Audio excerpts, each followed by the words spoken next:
Olá, você está no Mundo Jurídico da Diária MS TV.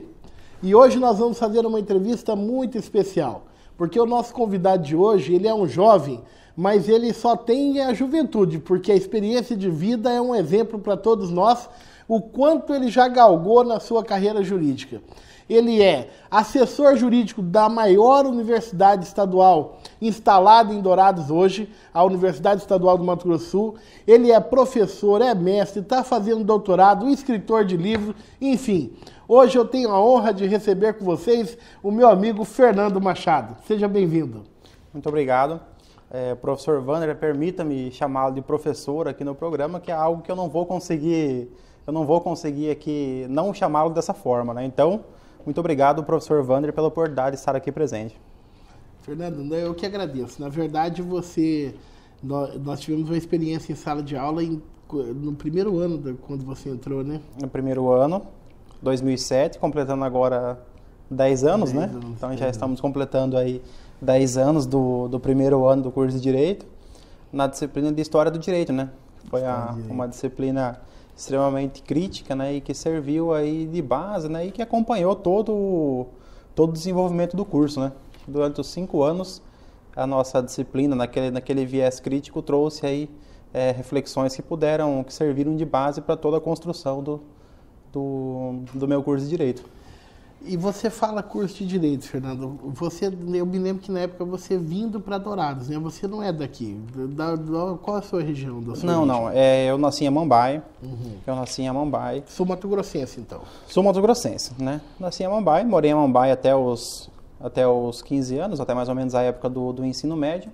Aí minha mãe foi transferida, né? Na época então minha mãe foi transferida e nós viemos então para Dourados, né? Eu, minha mãe e a minha irmã que era pequena na época, né? E aí, já pensando também na questão do estudo, né? A Amambai não tem curso de Direito, né? Se eu fosse fazer o curso de Direito, que eu já tinha em mente de fazer o curso de Direito, eu teria que viajar ou me deslocar, então isso acabou favorecendo, né? Então, essa mudança também de localidade facilitou a minha intenção inicial, que era fazer o curso de Direito. Você fez referência a sua mãe ser transferida. Sua mãe não é da área jurídica. Não. A família tem tradição jurídica? Nenhuma. A família não tem nenhuma tradição jurídica, né? Então, assim, minha mãe é servidora pública também, mas não é da área jurídica, né? Na família não temos nenhum outro familiar da área jurídica. Então, foi algo que surgiu naturalmente. Esse natural... Porque você me disse que não tem ninguém da área jurídica e você, com 15 anos, você me conta que já pensava em fazer direito. Da onde surgiu essa naturalidade? Não sei te dizer, porque de quando eu me lembro, da memória que eu tenho, eu já me falava que eu faria direito.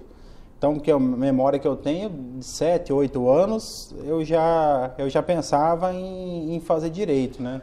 Eu me lembro que na época eu falava assim, eu vou fazer curso de advocacia, né? Nem o direito, eu não sabia nem que o curso seria o bacharelado em direito, né?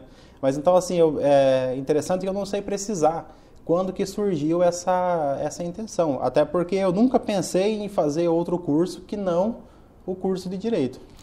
Acontecia com você o que aconteceu comigo um pouco na minha juventude, o pessoal fala assim, você tem que fazer direito, você tem perfil de advogado. Acontecia, em alguns casos acontecia. Que normalmente as pessoas associam o perfil comunicativo e questionador é associado com a área jurídica, né? Então acontecia, em alguns casos acontecia sim. Então você ficar lá questionando algumas questões, lá perguntando, mas por que é assim? Não, mas qual que é o motivo? Tem alguma razão? E o perfil um pouco mais comunicativo, de ser um pouco mais desinibido na hora de conversar, então acho que indica, né? É um fator que as pessoas normalmente associam com a área jurídica. E você, quando entrou no direito, teve todo o apoio da sua família? Sem dúvida. Eu costumo dizer que durante toda essa minha trajetória, eu não teria conseguido se não fosse o apoio de várias pessoas, né? Então eu tive, graças a Deus, assim, a felicidade de sempre ter pessoas me apoiando, né, sem as quais eu não teria conseguido. A família, sem dúvida, é uma delas, né? A família quando a família apoia, quando a família incentiva, e às vezes não é um incentivo direto, mas é um incentivo indireto, cada um ajuda da forma que pode, sem dúvida isso contribui. Né? Então a minha família sempre me apoiou. Eu fiz o curso de Direito na UEMS, né? Um curso que foi um curso matutino, estagiei durante alguns períodos da faculdade, mas tive esse suporte, sim, da minha família no caso, da minha mãe, que me permitiu, então, que eu pudesse, né? Então, cursar o curso de Direito na UEMS, que foi o que começou, né? Mas lá no curso de Direito da UEMS, eu sei que você não ficou só ali como acadêmico, você teve uma participação estudantil, no movimento estudantil muito forte. Como que foi isso? É verdade, verdade, realmente. No curso de Direito foi um período muito produtivo, né? Então, entre erros e acertos naquela trajetória acadêmica, sem dúvida foi um período em que eu tive várias experiências. Então, eu passei nesse período, eu passei pelo centro acadêmico do curso de Direito, depois do centro acadêmico... E como presidente do centro acadêmico? Como presidente. Então, eu fui presidente do centro acadêmico de Direito da UEMS, o centro acadêmico 27 de agosto, durante 2 anos. Entre o segundo e o terceiro ano e entre o terceiro e o quarto ano.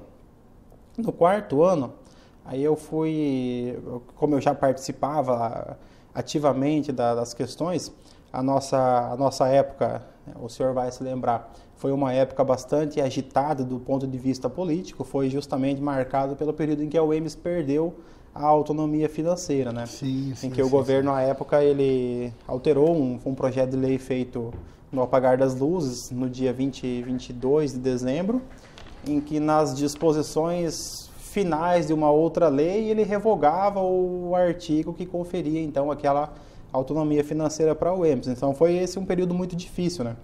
E aí, por conta desse período turbulento do centro acadêmico, aí eu fui eleito presidente do Diretório Central dos Estudantes, né, do DCE da UEMS. Que aí o DCE é o órgão representativo dos estudantes, que inclusive tem cadeira no COUNE, no CEP, nos Conselhos Superiores da UEMS. Para quem está nos ouvindo, como que funciona a estrutura de uma universidade? Ela tem os conselhos formados de representantes de alunos, de professores, de técnicos, e esses conselhos é que decidem a vida da universidade. O reitor tem uma função executiva. O COUNE é o Conselho Universitário. O CEP é mais ligado à pesquisa, à extensão, à questão educacional. O COUNE seria o órgão máximo de deliberação dentro da UEMS. E aí, como é que nesse período vocês chegaram a ter um movimento para queimar ou para fazer o enterro simbólico de algumas personalidades? Foi feito, assim? Teve assim. Eu me lembro de ter visto alguns colegas que são um pouco mais radicais, né? Então, mas o que faz parte também do movimento, né? O movimento é um movimento plural, né? Tem aqueles que são talvez um pouco mais,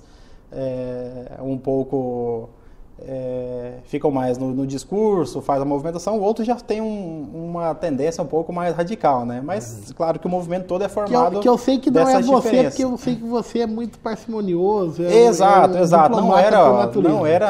Nunca foi o meu perfil, né? Eu nunca tive um perfil de algumas atitudes mais extremistas, né? Mas, sem dúvida, o movimento não haveria se não fosse essa diferença entre os membros, né? Então, justamente é essa pluralidade que faz com que um movimento seja um movimento significativo e seja um movimento consistente, né? Então, assim, eu me lembro que eu não carreguei o caixão onde estavam ali simbolicamente a universidade e os deputados, né, estaduais, mas eu me lembro, assim, que foi bastante, de certa forma, até divertido, né? Na época não, né? Mas hoje, pensando, é um pouco divertido ver aquela situação, né? Mas nós tivemos algumas passagens, por exemplo, em determinado momento, quando houve uma alta das passagens de ônibus, nós fizemos também um movimento, uma ocupação e o transbordo foi ocupado pelos alunos, né? Enterraram... Eles ocuparam o transbordo. E nessa época eu me lembro que ali dos que estavam ali, na época eu já tinha um carro que eu havia ganhado, né? Era um Uno 1991, né? Que não era sempre que ele funcionava, mas quando funcionava ele era bastante útil. E aí eu coloquei o Uno, inclusive, na frente da entrada do transbordo, impedindo com que os ônibus passassem, né? Aí o pessoal ameaçou, falou, nós vamos chamar a polícia para tirar o carro, né? Eu pensei, não, a minha carteira de habilitação é provisória, né? Não dá para... Então deixa eu tirar aqui o carro, vamos ficar só nós, né? Que daí não tem nenhum problema. Mas são alguns fatos que marcam a vida acadêmica, né? E que, sem dúvida, eles depois fazem parte da história. Mas foram alguns momentos bem interessantes dessa participação acadêmica. Fernando, você tocou num ponto que eu acho que é relevante a gente fazer uma análise.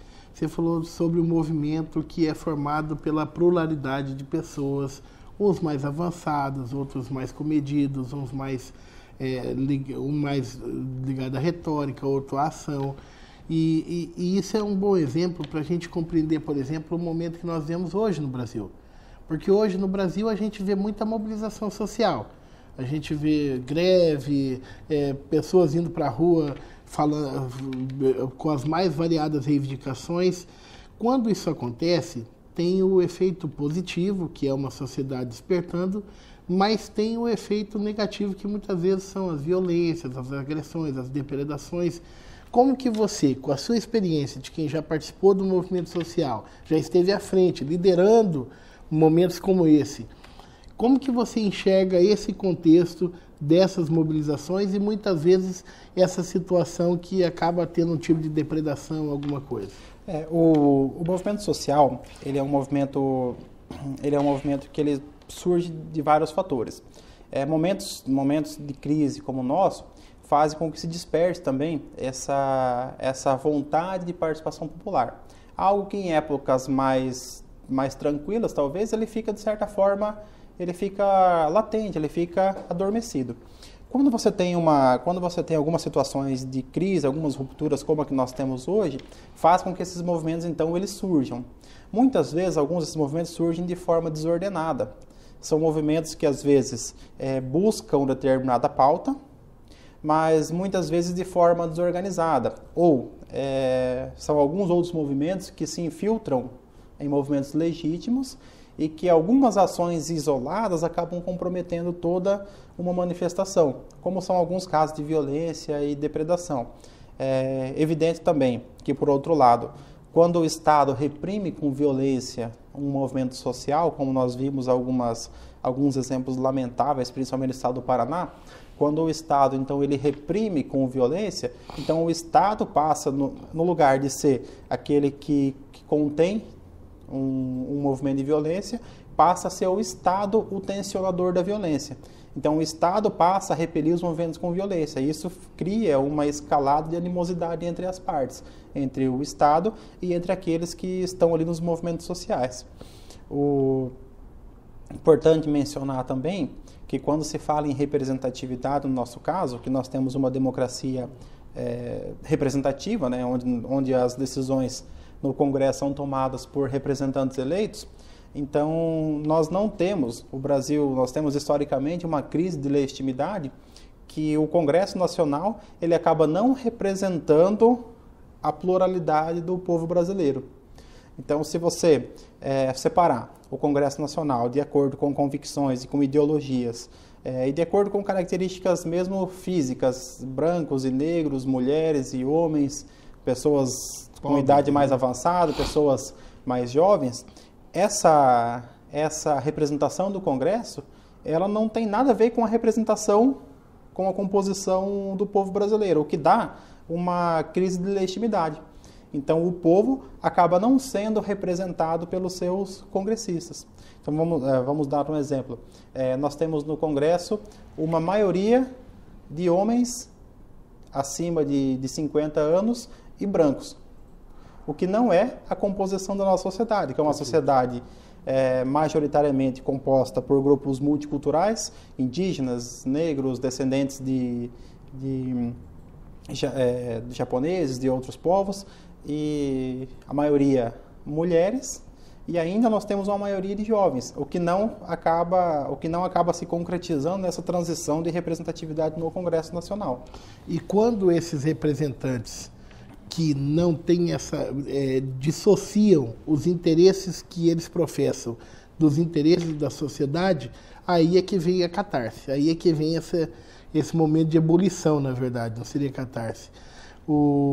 E eu acho interessante que essas mesmas pessoas reprimem, às vezes com violência. Nós vimos um cenário terrível, o Congresso Nacional chamando o Exército, né, para repelir mobilização social.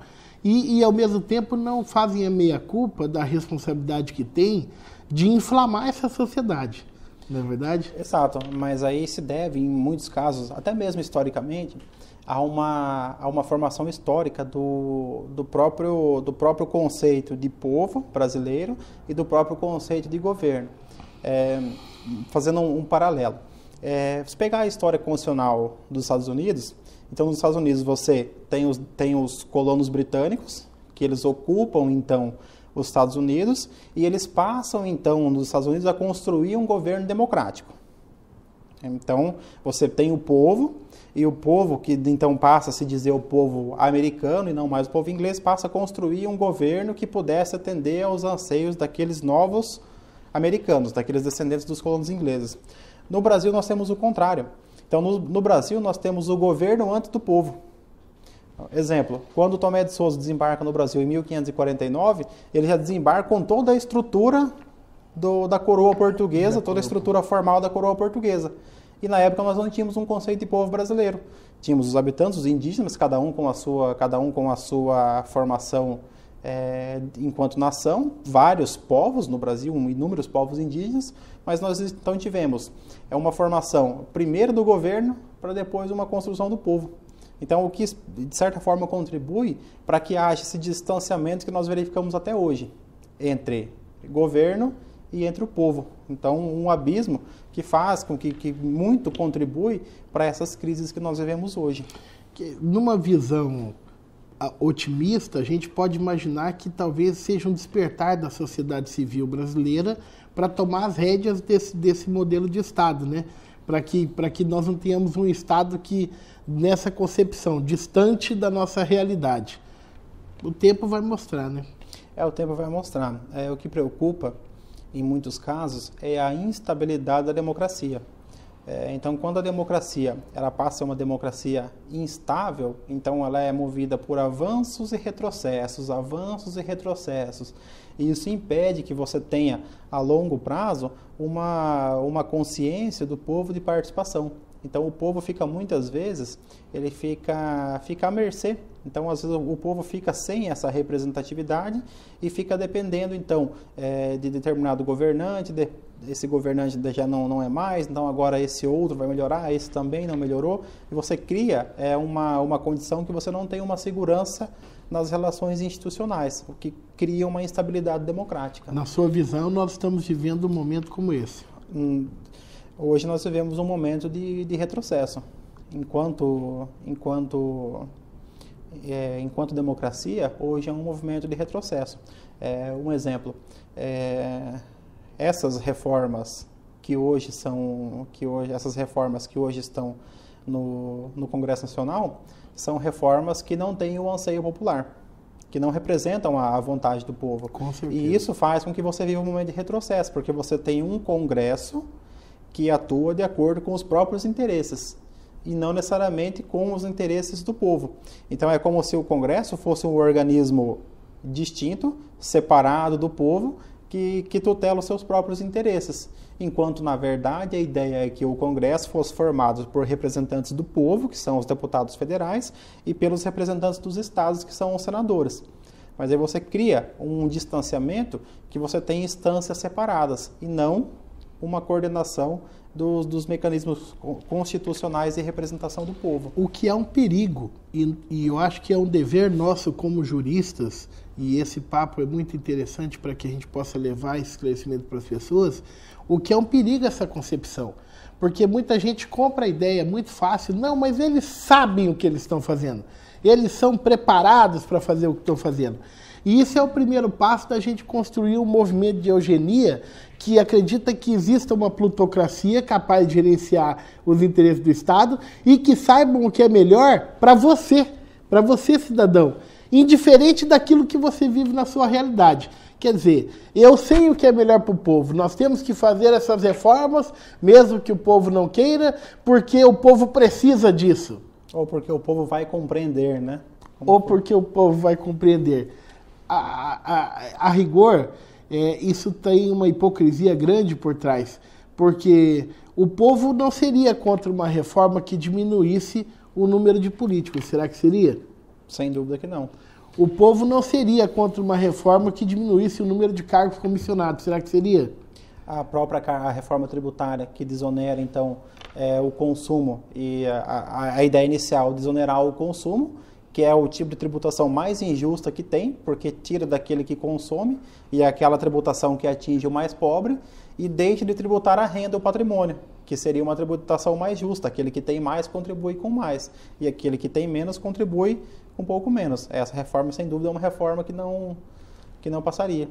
E o povo ficaria a favor dela. Porque você tocou num ponto importante, a tributação da renda ou do consumo. O nosso país, a maior parte da tributação é fundada no consumo. E é injusto, só para esclarecer para quem está em casa, é injusto por quê? Porque o mesmo quilo de feijão que você, que ganha um salário mínimo, paga de imposto no quilo de feijão, é o mesmo preço que quem ganha 10 mil reais paga de imposto no quilo do feijão. Ok? Então, quem ganha menos teria que pagar um imposto menor. Quem ganha mais poderia pagar um imposto maior. Quando você tributa no consumo, você não tem distinção. Todos que consomem, todo mundo precisa comer, beber e dormir, todos que consomem pagam uma taxa de imposto alta. A inversão que o Dr. Fernando falou seria mudar esse sistema tributário que taxa na base, no consumo, e adotar um sistema que é próprio de países como os Estados Unidos, como o Canadá, Inglaterra, onde a tributação é na renda. Quando você tributa a renda, quem ganha mais, paga mais. Quem ganha menos, paga menos. E o detalhe, a tributação na renda é próprio de países liberais. E tem um movimento no nosso país que, sem considerar nenhuma questão da particularidade, da divisão social que nós temos, do abismo social, das questões que precisam ser melhoradas até que todos tenham o mesmo patamar de competição, e aí sim um sistema meritocrático, ele para ser meritocrático tem que ter todo mundo do mesmo ponto de partida. Tem um movimento hoje liberal muito forte, na verdade neoliberal, pregando o absenteísmo do Estado, que tem que deixar o laissez-faire, laissez-passer nas relações contratuais e de trabalho.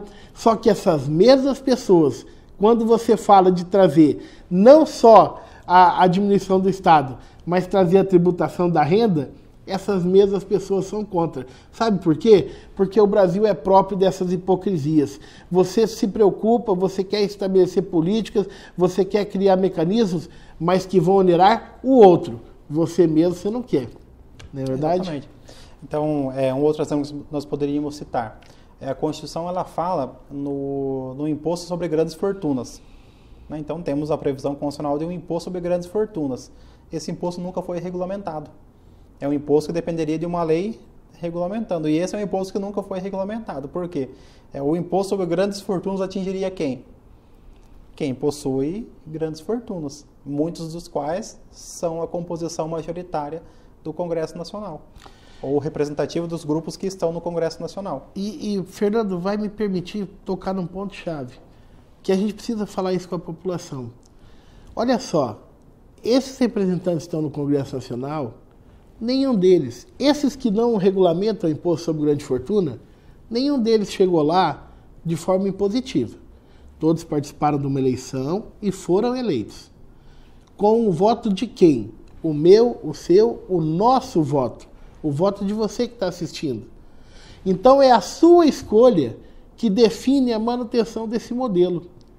É quando você escolhe um candidato, não pela história de vida, não pelo que ele propõe para trabalhar pela sociedade, não pelo que ele já provou que ele é capaz de aproveitar o próximo. Quando você escolhe um candidato porque ele tem o melhor jingle, tem a melhor estrutura de campanha, está pagando cabo eleitoral, Quando você faz isso, você está alimentando esse sistema. O sistema que tributa na base, o sistema que não onera quem tem mais condição, o sistema que mantém essa desigualdade social no Brasil. É para pensar nisso, viu, doutor Fernando? Eu acho que vale a pena. Essa nossa conversa está sendo legal para poder trazer um pouco esses temas para as pessoas, né? Sem dúvida. Nós temos, nesse processo eleitoral, nós temos uma distorção muito grande.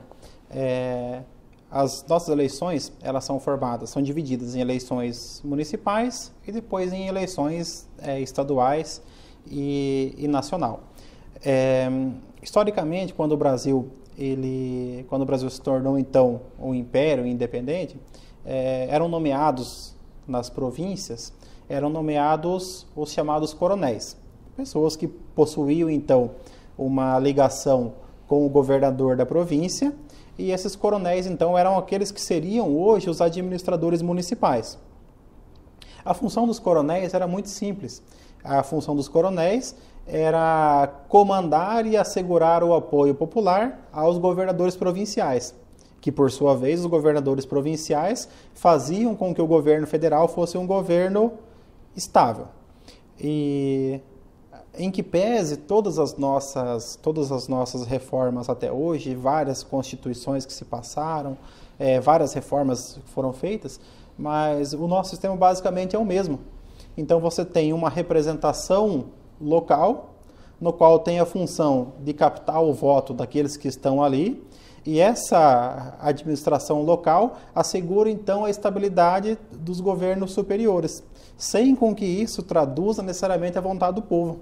O que faz com que nós tenhamos, por exemplo, um aspecto realmente preocupante, que são algumas pesquisas que já foram feitas. 6 meses após as eleições, as pessoas já não se lembram mais em quem votaram. O que é um sinal de que aquele voto foi um voto que fez parte de um sistema de captação de votos. As pessoas votam e alguns meses depois não sabem mais em quem votaram.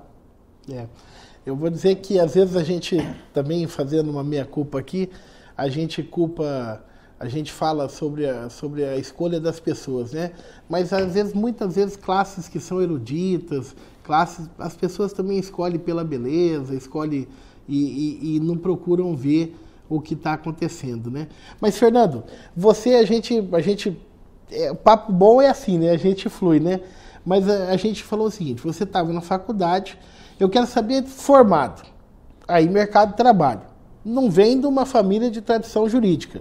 Quer dizer, como é que é esse boom? Sair da faculdade e agora? Como é que foi esse começo? Certo. Esse momento realmente é um momento bastante difícil, né? Então, quando o estudante de qualquer área, o acadêmico de qualquer área, ele vai chegando no 5º ano e vem aquela preocupação, né? Será que eu vou me tornar uma estatística, né? Então, vou ingressar aí no índice de desempregados, né? No índice formal de desempregados. Mas como eu disse antes, eu sempre tive a ajuda de muitas pessoas durante esse percurso. Então, ainda no 5º ano, eu ingressei em um escritório de advocacia, fui contratado para trabalhar. Na época, então, quem me auxiliou foi o professor e hoje colega de trabalho Fabrício Brown. Foi ele, então, que me permitiu esse primeiro contato com a advocacia. Fabrício Brown, meu amigo, eu quero que você venha aqui para a gente debater, porque o Fabrício é bem liberal, eu tenho uma outra visão, mas para a gente debater junto, já está feito o convite, viu, Fabrício? Exatamente, uma oportunidade já teve, né? Agora vamos fazer uma outra, exato, né? Então, exato. É verdade. Então, assim, e nós da área do direito, nós temos ainda um outro agravante, né? Que é a prova da ordem, né? Então, que o exame da OAB também, ele não deixa de ser uma preocupação dos anos finais, né? E o curso de Direito é uma característica realmente que faz com que o estudante sofra mais no último ano.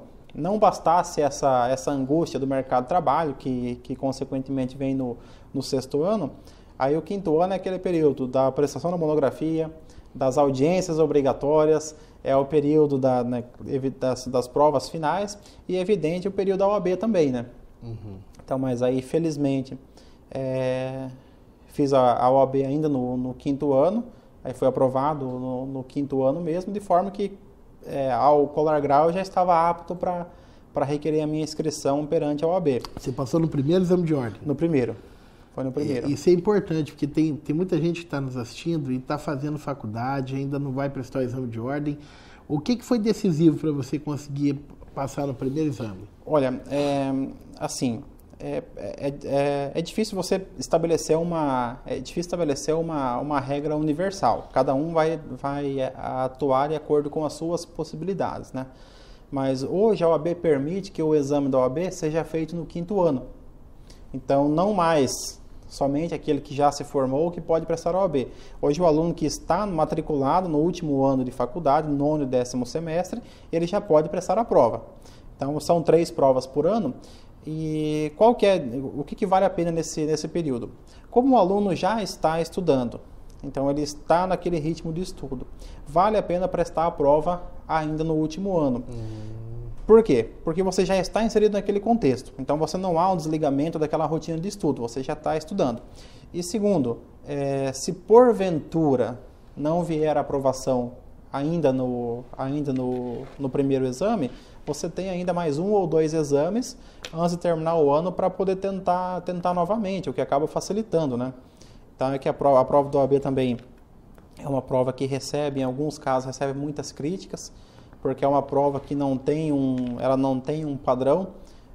Cada prova ela aparece de um jeito, umas provas às vezes com conteúdos que não são comuns na carreira acadêmica, outras provas, então tem algumas correções um pouco polêmicas, e acaba, então, que é uma prova muito difícil, então acaba sendo um período traumático, né?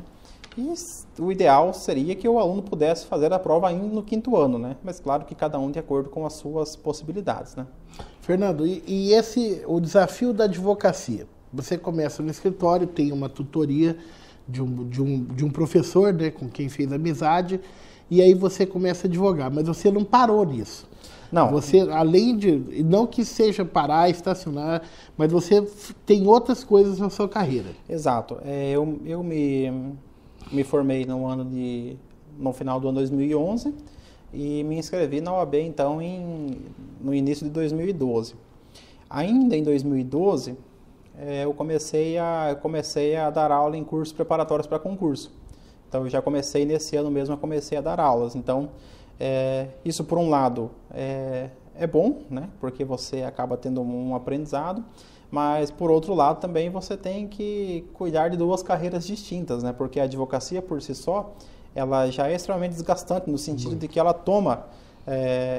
a advocacia não é uma... A advocacia, eu analiso, não é uma carreira que a pessoa chega ali às 18 horas, ela fecha o seu escritório e Não, a advocacia, ela acaba se envolvendo na vida do advogado, de modo que você não consegue dissociar o profissional do pessoal, acaba se tornando uma coisa única, né? Então, é uma característica da advocacia. Então, eu comecei a lecionar ainda em 2012, em cursos preparatórios. Nessa época, eu iniciei, então, 2 especializações, uma em Direito Previdenciário e outra em Direito Administrativo, 2 especializações lato sensu simultâneas, né? Que eu concluí no final de 2013. Então, eu acabei que eu não me desliguei da academia, né? Saí da graduação e já iniciei, então, essa especialização lato sensu. Em 2014, então, aí veio o ingresso no mestrado. Então, nessa época, eu já não estava mais no escritório que eu iniciei.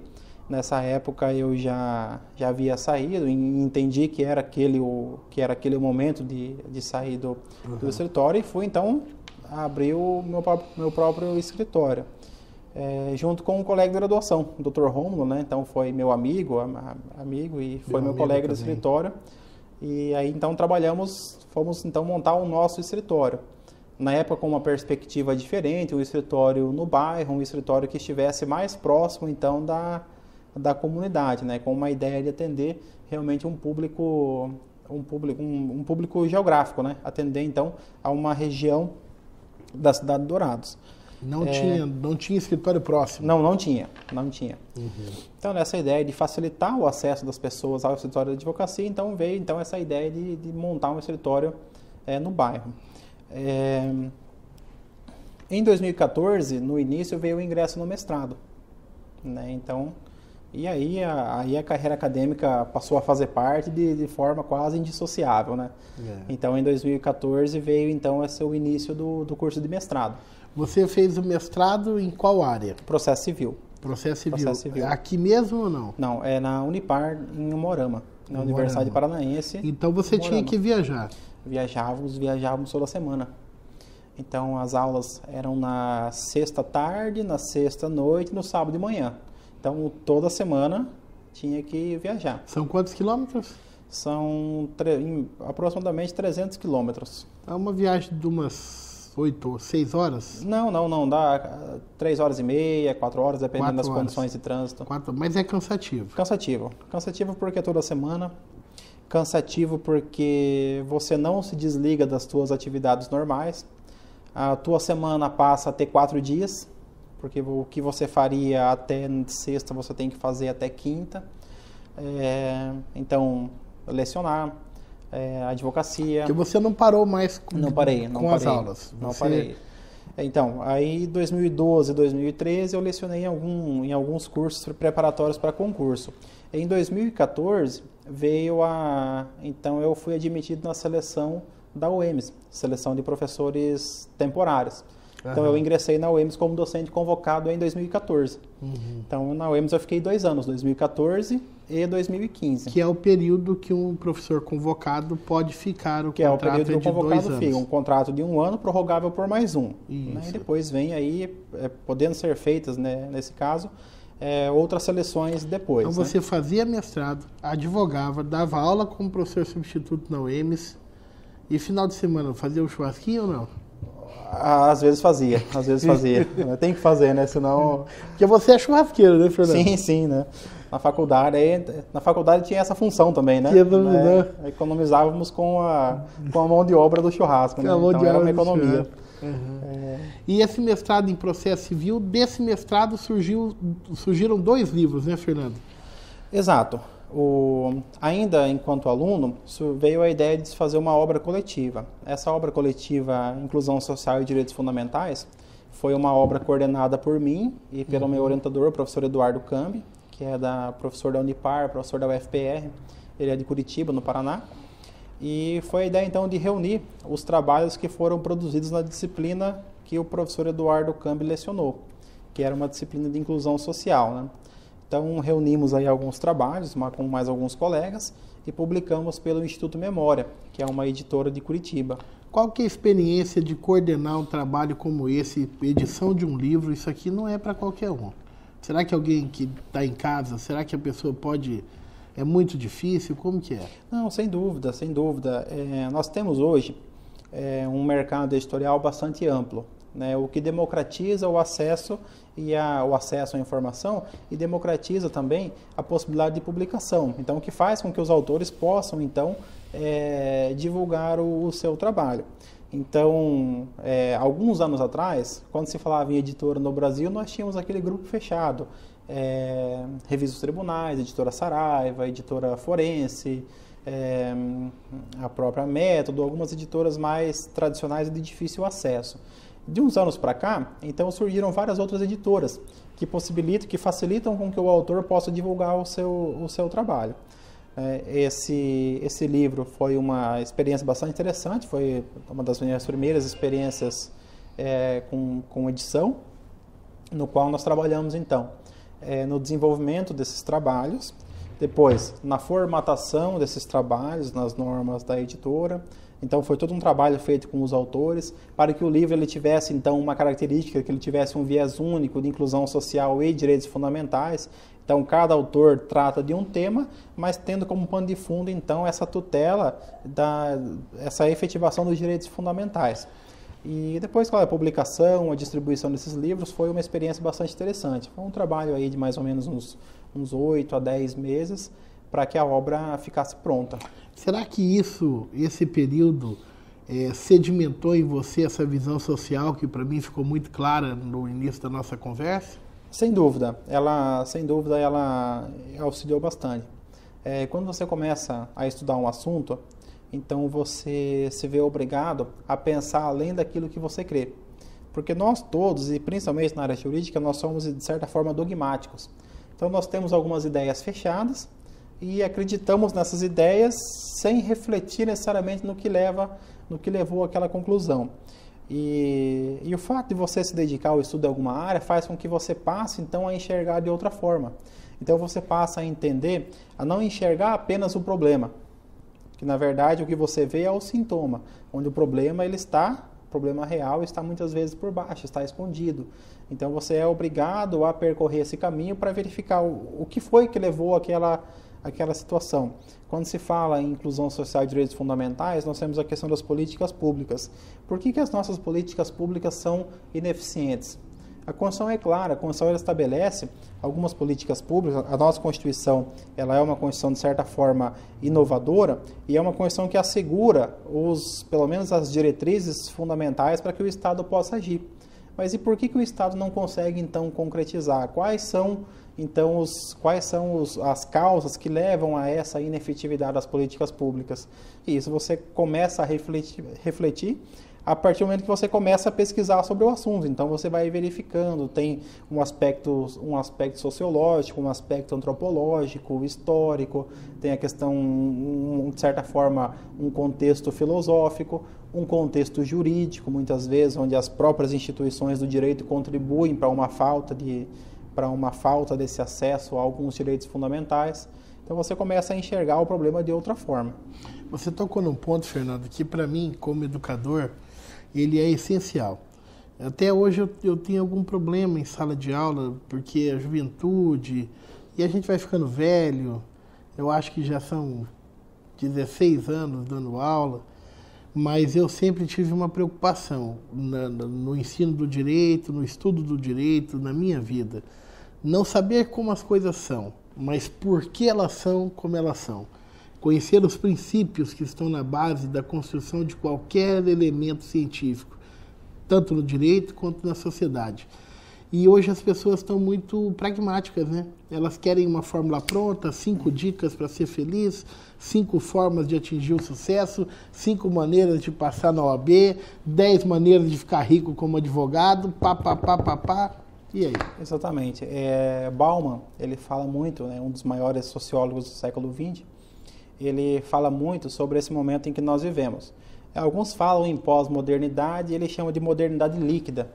Ele explica, em contraposição ao século XIX, ao século XX, onde esperava-se a sedimentação, as relações estáveis, nós vivemos hoje o que ele chama de modernidade líquida.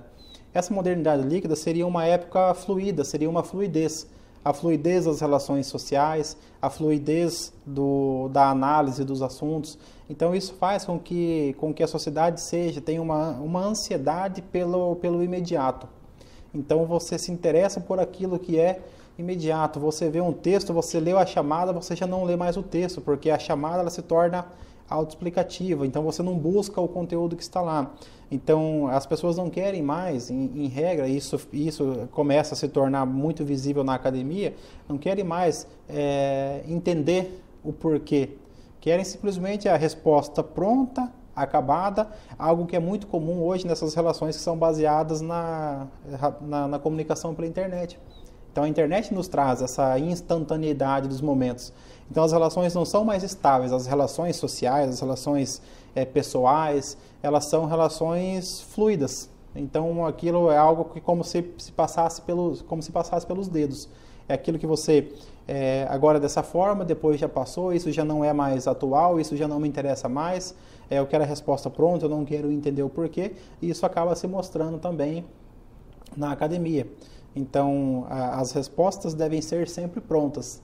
As pessoas não querem mais passar pelo estágio da reflexão. E aí, qual que é o problema disso? Mas esse é a nova maneira de viver o mundo. Esse é o novo tempo. Não, porque isso não é bom. Uma pessoa que vive em busca só de responder ao imediatismo, ela nunca preenche um vazio, porque o pressuposto do imediatismo é a falta. Quando você encontra uma resposta simplificada para tudo, essa resposta imediatamente deixa de ter importância. E aí vai te faltar outra coisa e outra coisa. e você não preenche dentro de si um vazio existencial que está sendo criado dentro das pessoas, e uma se afastando das outras, porque aí você não consegue estabelecer uma relação dialética, né? Fernando, mas eu quero dizer o seguinte, isso aqui foi só o começo, isso é o primeiro filho, né? Porque aí veio o mestrado, e da tese de mestrado, mais um livro, A Indisponibilidade do Interesse Público, né? Exato. Como que você, agora aqui um livro só seu, editado por uma grande editora nacional, que é a Juruá, aqui você começa a despontar para o cenário nacional no plano jurídico. Me fala um pouco desse seu livro, que é a conclusão do seu mestrado. Exato. Eu cursei o mestrado, então, entre os anos de 2014 e 2015, justamente na transição do antigo para o novo CPC. Então, em processo civil não se falava em outro assunto que não fosse o novo CPC. O novo CPC era o assunto do momento. Não, para que você pudesse desempenhar algum trabalho na área acadêmica, você teria que obrigatoriamente passar pelo novo CPC. Foi uma época de euforia, então, em torno do novo CPC, né? Por conta disso, como eu sempre tive uma ligação com o direito administrativo, sempre me interessou então a disciplina do direito administrativo, eu passei a refletir sobre um aspecto.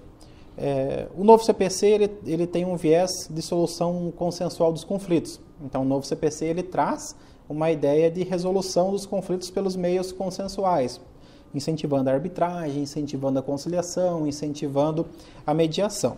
Perfeito. Aí, estudando, então, o novo CPC, ficou claro que a proposta do novo CPC era, então, essa transação, essa resolução consensual dos conflitos. Entretanto, quando eu passei a confrontar o novo CPC com o direito administrativo, surgiu, então, uma dúvida, e que me ocorreu. Então, foi algo que surgiu, inclusive, em uma aula. Enquanto o professor dava uma aula, surgiu essa questão. Como é que eu aplico, então, o novo CPC, que fala em resolução consensual dos conflitos, como é que eu aplico isso para a administração pública, que tem como pressuposto da sua atuação em juízo a indisponibilidade do interesse público? E aí eu fui verificar então informações. Aí eu verifiquei. O Estado como um todo, seja na União, os estados, os municípios ou as autarquias e fundações do Estado, nessas três esferas, o Estado é o maior litigante do Poder Judiciário. Seja como autor, seja como réu, o Estado é o maior cliente do Poder Judiciário hoje.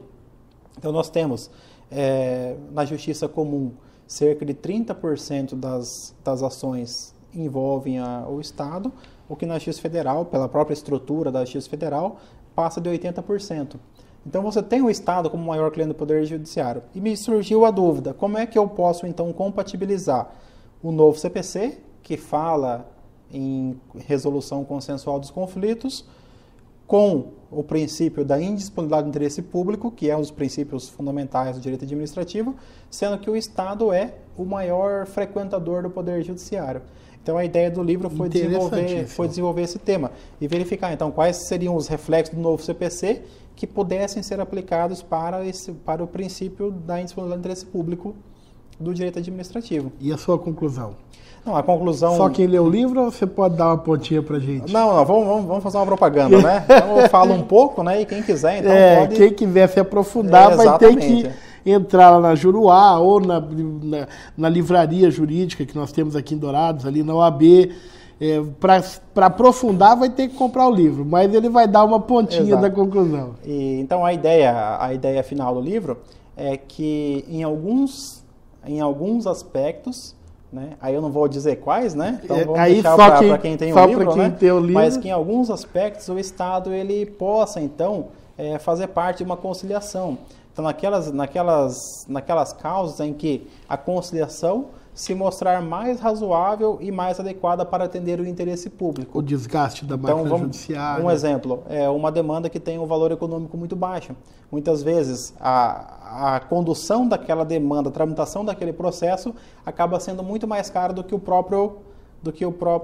a efetividade da ação com o ganho daquele. Até porque, pensando numa visão macro, quando eu falo em município de Dourados, Estado do Mato Grosso do Sul, Poder Judiciário, embora em instituições distintas, todas elas fazem parte do erário, todas elas possuem recursos públicos. O recurso público, se é municipal, se é estadual, se é da autarquia, se é da fundação, é recurso público igual. Recurso público E igual. se esse recurso público deixar de ser utilizado para uma tramitação de uma demanda inviável, ele pode ser canalizado para ou voltando lá, por exemplo, para a concretização de algum direito fundamental. Excelente. E aí agora quem vai conhecer o livro vai saber todos os detalhes. E agora esse mês, né, Fernando? Foi em maio, né? Em maio. Aqui, na verdade, você vai despontar para o cenário internacional, porque os livros agora é direito internacional, público e privado. Essa obra aqui ela é importantíssima, Fernando, porque ela prepara para a OAB, ela prepara para concursos públicos. Fala um pouco da sua nova obra, o Direito Internacional Público e Privado. Exato. Esse livro, ele nasceu, na verdade, de uma experiência em sala de aula. Comecei a lecionar na UEMS em 2014 e comecei com a disciplina de Direito Internacional. Em 2015, aí eu ingressei também na Unigran, universidade que eu estou até hoje, o qual, claro, eu também agradeço a oportunidade também de lecionar na Unigran. E eu passei então um abraço para todos da Unigran, universidade na qual eu formei, e já fica aqui o convite para o Joey, para o Renato, virem aqui no mundo jurídico, porque não dá para falar de mundo jurídico sem pensar Unigran, e não dá para pensar Unigran sem pensar em vocês, então já está feito o convite aqui. Exatamente. Então aí eu passei a lecionar também, na Unigran Direito Internacional, né, matéria que eu leciono também até hoje, né? Então eu percebi uma certa dificuldade com relação a obras em direito internacional. Nós temos em regra no mercado, nós temos no Brasil grandes autores em direito internacional, como Valério Mazzuoli, como Francisco Rezec, que foi inclusive juiz da Corte Internacional de Justiça. Isso. Então nós temos grandes doutores, e o Debrando Ascioli, já falecido, mas a sua obra é sempre uma referência. Então nós temos no Brasil grandes autores. Entretanto, esses trabalhos, muitas vezes, eles não estão adequados à graduação, porque são obras complexas, obras extensas, obras em que muitas vezes a linguagem não está adequada para aquele semestre letivo em que o aluno tem o direito internacional, e obras de 1.500, 2.000 páginas, que muitas vezes não são propícias para um estudo mais aprofundado, mas não necessariamente para o estudo da graduação. A OAB, por sua vez, ela exige direito internacional e exige duas questões.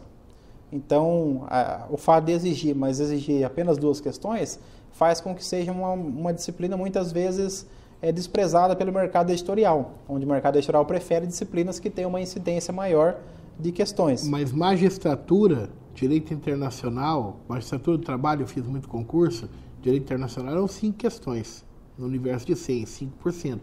Então, conforme vai mudando o concurso, vai aumentando a participação. Exato. Nós temos hoje os concursos para a área federal, grande parte já exige, então, o direito internacional, o que acaba despertando um interesse um pouco maior.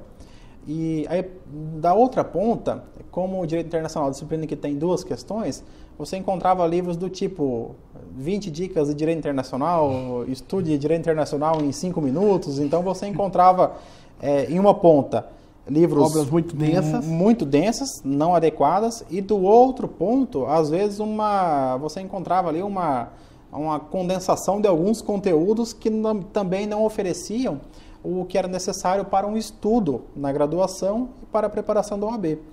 Então, dessa experiência e também atrelado àquilo que a OAB pede em direito internacional, tanto que ao final do livro tem um caderno de questões com todas as questões da área FGV de direito internacional, com gabarito, né, para que o aluno possa também praticar com as questões. Então, foi com essa visão que surgiu então a ideia desse livro. Então, da experiência de sala de aula, já lecionando, organizando conteúdo, trazendo então a preparação das aulas, vendo quais eram as principais dúvidas dos alunos, com alguns quadros esquemáticos em alguns momentos para facilitar essa assimilação. Então surgiu esse livro que foi publicado agora esse ano. Na verdade, Fernando, duas coisas que nós não tratamos aqui, mas você tá ligado a concurso e tal, porque você é empresário nessa área, né? Você tem também.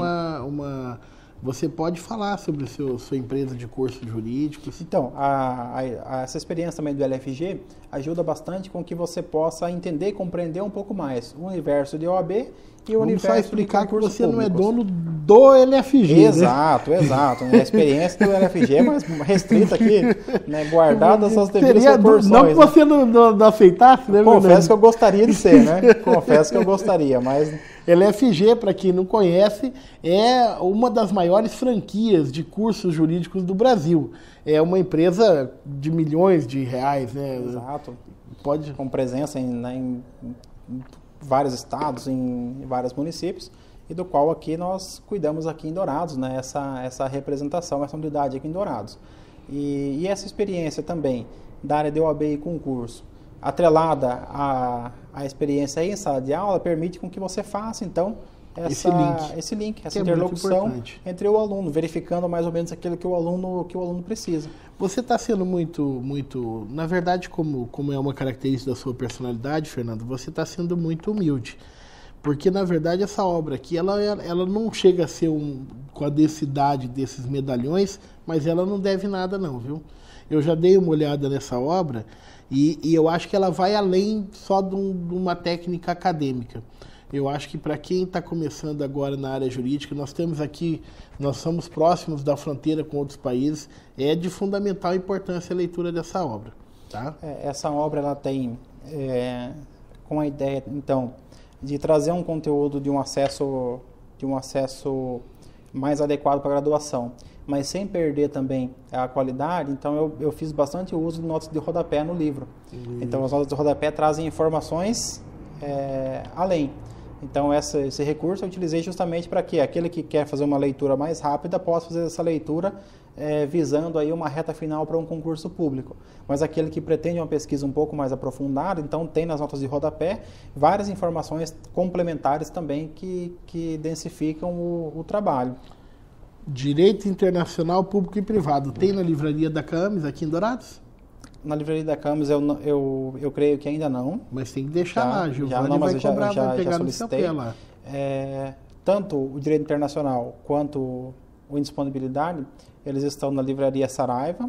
Ele pode ser comprados pela Saraiva, pela Amazon, pela Companhia dos Livros. Eles já estão nas principais, ou no site também das editoras, né? No caso Juruá ou Editores Pessotto. Fernando, e a gente falou e não falou que você está num novo desafio agora, né? Você está num momento que você está encarando uma nova batalha. Quantos anos você tem, Fernando? Eu tenho 27. Se me permite 27. A indiscrição, 27. Você já é mestre, você já é assessor da maior universidade estadual que tem aqui na nossa região. Você desenvolve uma carreira como professor brilhante na maior universidade privada de direito aqui de Dourados. E agora você está com um desafio novo na área jurídica. Qual que é? Conta pra gente. Exato. Agora eu tenho um doutorado em Direito Constitucional, né? Então o doutorado foi uma consequência, uma continuidade dos estudos. E aí eu iniciei o doutorado esse ano, né? Então com previsão aí de conclusão em 3 a 4 anos, né? 3 a 4 anos. É mais uma batalha que você, eu não tenho dúvida, vai vencer com muito talento. Deus ajude, né? E Deus vai ajudar nesse momento. Sem dúvida é um desafio diferente, mais difícil do que todos os outros que eu já enfrentei. Tem sido realmente um desafio muito grande. Tenho a companhia de grandes amigos também que estão dividindo não só a viagem, como também as angústias que vêm do doutorado, né? 2 dos quais foram meus professores, o professor Marcos Alcará e a professora Vânia, né, que foram professores e hoje são amigos e colegas de doutorado, e a professora Lízia também, da FIP, Universidade do Curso de Direito em Ponta Porã. Vocês viajam juntos, voltam juntos? Viajamos juntos, dividimos então essa viagem, uma viagem relativamente longa, né, 720 quilômetros até o interior de São Paulo, e que são feitos a cada 15 dias. Uhum. Mas eu vou te apertar um pouco mais, Fernando. Nós já estamos caminhando para o nosso final, mas aqui no programa ninguém sai sem a gente causar uma saia justa, viu? Então agora você olha para minha TVzinha aqui que ela vai girar e ela vai achar como é que é crise política, Fernando. O que você fala para a gente da crise política do nosso estado? Bom, o nosso estado, infelizmente, esteve envolvido aí em alguns escândalos desse que talvez seja o maior escândalo de corrupção que tem envolvido a República, né? Até então, nenhum outro escândalo tenha chegado aos mais altos cargos da República Federativa do Brasil, né? Então, nós temos aí a infelicidade no plano nacional e internacional de ter o presidente da República envolvido em escândalos de corrupção. E por consequência também o estado do Mato Grosso do Sul, ele nessa perspectiva também, ele traz uma preocupação com os rumos do nosso estado. Então nós temos um exemplo agora, essa dificuldade de negociação, por exemplo, vou dar um exemplo aqui, com relação ao reajuste dos servidores públicos. Mato Grosso do Sul é um estado produtivo, um estado que tem aí a previsão de safra recorde, e ainda assim o governo do estado alegando continuamente que não possui recursos, que o estado está em crise, que o estado está falido e, por exemplo, não recebe as categorias do funcionalismo público estadual para as negociações, né? É um fato que entristece muito porque porque a gente sabe do potencial do nosso estado. Nós sabemos que o Mato Grosso do Sul é um estado que tem tudo para despontar, seja no agronegócio, seja na cultura, seja na política. Já tivemos grandes políticos aqui no Mato Grosso do Sul, mas hoje nós vivemos essa ausência de representatividade no plano nacional. E no plano interno aqui do estado, essa dificuldade do governo implementar também algumas políticas que foram aí anunciadas ou algo que a sociedade sul-mato-grossense pede e espera há muito tempo. Excelente, saiu numa boa. Vamos para mais uma para a gente encerrar. Roda até... O petróleo é nosso, Fernando, o petróleo é nosso. E o presidente da República diz que pode subir o preço que a sociedade entende. E aí? Não, eu pelo menos não vou entender, não. Nós tivemos aí agora... estávamos contentes com o preço da gasolina decrescendo no último mês, nas últimas semanas. Entretanto, do dia para a noite, surpreendidos com essa notícia de que tributado, então, mais uma vez, o imposto. E, mais uma vez, a questão da tributação em cima do combustível, ela vai onerar justamente o mais pobre. Por quê? Porque ela vai encarecer o consumo. Então, aquele que depende do veículo, aqueles que trabalham, são eles que serão mais impactados com a alta no combustível, porque a alta no combustível ela faz com que, no Brasil, um país que a malha de transporte basicamente é rodoviária, né? Então, o encarecimento do combustível vai trazer o prejuízo justamente na ponta mais fraca, que é o mais pobre. Excelente. Fernando, eu vou dizer para você o seguinte, eu tive a oportunidade e a felicidade de ser professor na sua turma, no primeiro ano da faculdade, mas naquele ano você já despontava como uma liderança política, jurídica, e o seu valor se destacava. Então, hoje recebê-lo aqui, conversar com você, fazendo doutorado, já com livros editados, é um exemplo para mim, como pessoa, um exemplo de um jovem que está mostrando a que veio e que eu não tenho dúvida, Fernando, numa carreira meteórica e luminar, que eu ainda poderei aplaudir e vê-lo brilhando muito ainda. Mas eu queria que você, no encerramento, pensando naquele jovem que, como você, entrou na faculdade sem ser de uma origem da área jurídica, ou então que está na dúvida se faz ou se não faz direito, ou entrou na faculdade de direito agora, ou está saindo e está com essa questão do mercado de trabalho, pensando nessa pessoa e de uma origem, e de uma história de vida que você tem, que é tão bonita, que serve de exemplo para quem está nos assistindo até agora, eu quero que você olhe para aquela câmera ali e deixe uma mensagem para essa pessoa para a gente encerrar o nosso programa hoje. Bom, a mensagem que eu deixo, sem a pretensão de apresentar nenhuma fórmula, algo para ninguém, cada um é o protagonista da sua própria história, mas a mensagem que eu deixo é que na vida nada é fácil. Então, assim, as dificuldades virão, as dificuldades se apresentarão durante toda a vida, mas é importante nunca deixar de trabalhar. Trabalhar no sentido do estudo, trabalhar no sentido do desenvolvimento de uma carreira, sempre cuidando então daqueles que estão em volta. As pessoas estão à disposição para ajudar, sempre valorizar aqueles que o ajudarem em algum momento, sempre ser grato a cada conquista, por menor que seja, sempre agradecer e continuar sempre em frente. As dificuldades virão, mas elas virão justamente para serem superadas. Muito obrigado. Nós estivemos aqui com o Dr. Fernando Machado. Obrigado.